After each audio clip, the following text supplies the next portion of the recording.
ॐ श्री गणेशाय नमः। अस्य श्री शिवरक्षास्तोत्रमन्त्रस्य याज्ञवल्क्य ऋषिः श्री सदाशिवो देवता अनुष्टुप् छन्दः। श्री सदाशिव प्रीत्यर्थं शिवरक्षास्तोत्र जपे विनियोगः।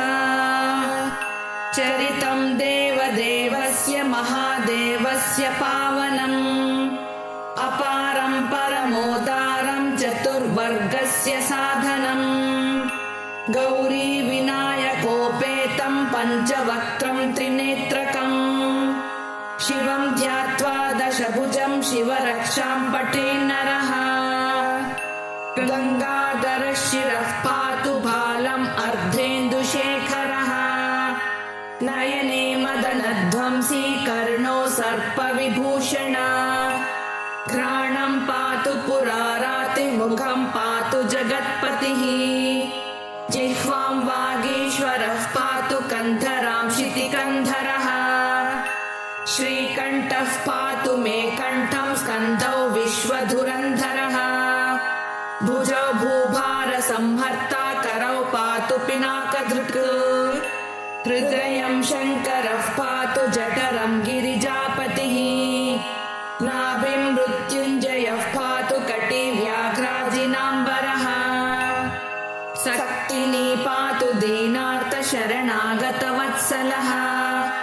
उरु महेश्वरः पातु जानुनी जगदीश्वरः। जङ्घे पातु जगत्कर्ता गुल्फौ पातु गणाधिपः। चरणौ करुणा सिन्धु सर्वाङ्गानि सदाशिवः। एतां शिवबलोपेतां रक्षां यः सुकृती पठेत् स भुक्त्वा सकलां कामान् शिवसायुज्यमाप्नुयात्।